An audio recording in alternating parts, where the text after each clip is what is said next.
Roller coasters. You love them, I love them. Gargantuan thrill machines designed to bring us to the edge of danger. To feel our bodies contort, our stomachs churn, our hearts skip a beat as we race over hills, through inversions, and down some of the steepest drops imaginable. It's downright amazing. But which are the best? The elite of the elite. Today we will be looking at Dollywood for our answers. Here is my ranking of Dollywood's roller coasters.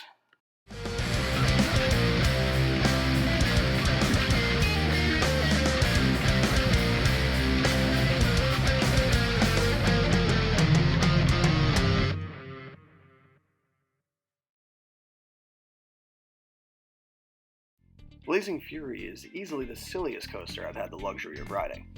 More a dark ride than anything else. You wouldn't even know this to be a coaster if not for two out-of-left-field drops. The theming is passable, but the story nonsensical. This is Dollywood's Disney ripoff, hence its placement at the bottom of the barrel.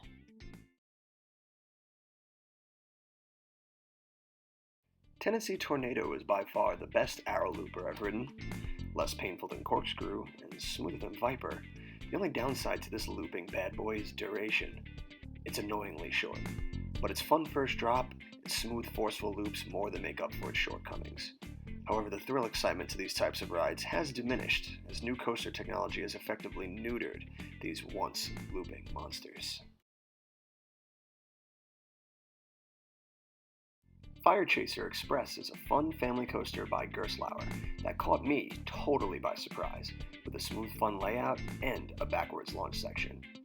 Theming goes a long way in my book, and part of the charm of this coaster for me was the expertly done theming. Take note, Blazing Fury.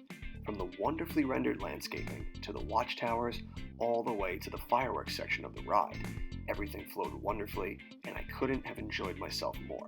It's right up there with Seven Dwarfs Mine Train and Big Thunder Mountain. This is how family coasters should be done.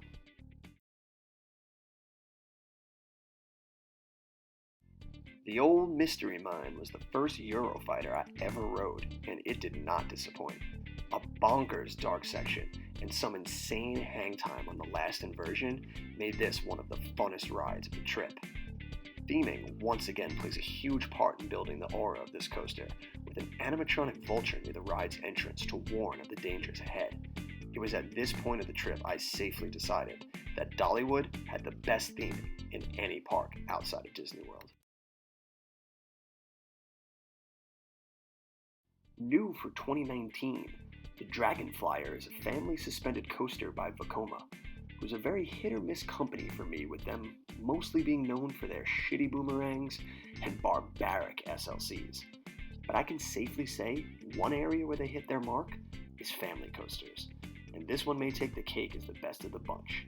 It's smooth, it's fun, and with just a hint of forcefulness, this is the perfect coaster for any kid trying to test his mettle or any enthusiast looking to add another notch on the old coaster credits. Wild Eagle is a B&M wing coaster and the first of its kind to touch down in North America, which may explain why it's so bland and unexciting. And don't get me wrong, I loved the first half of this coaster. I grayed out every time coming out of that loop into the zero-G roll. It's just that after the four inversions, there's nothing left to this coaster. The second half is basically an airtime hill with no airtime, and two uninspired helixes. It's even missing the fun near-miss keyhole elements that later wing coasters like Gatekeeper expertly used to their advantage. And it's a shame, because I really enjoy this type of ride system and was hoping for more out of it. I hope X-Flight will restore my faith in it when I hit it next month. Having said all that, it still takes number 3.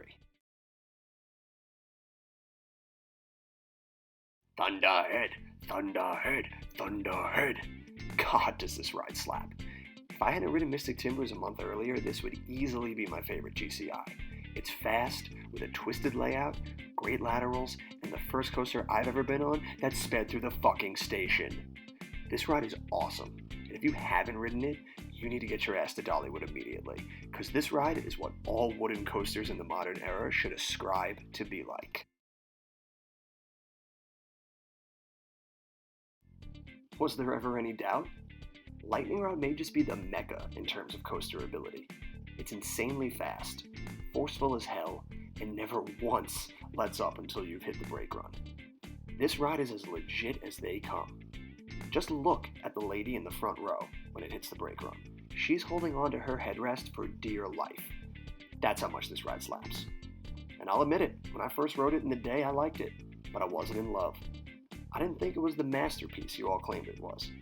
And then I marathoned it at night, and dear God, the total darkness combined with the speed and airtime was an absolute monster. Easily the best night ride I've ever had in my life, and completely worth the 12-hour drive to this park. And there you have it.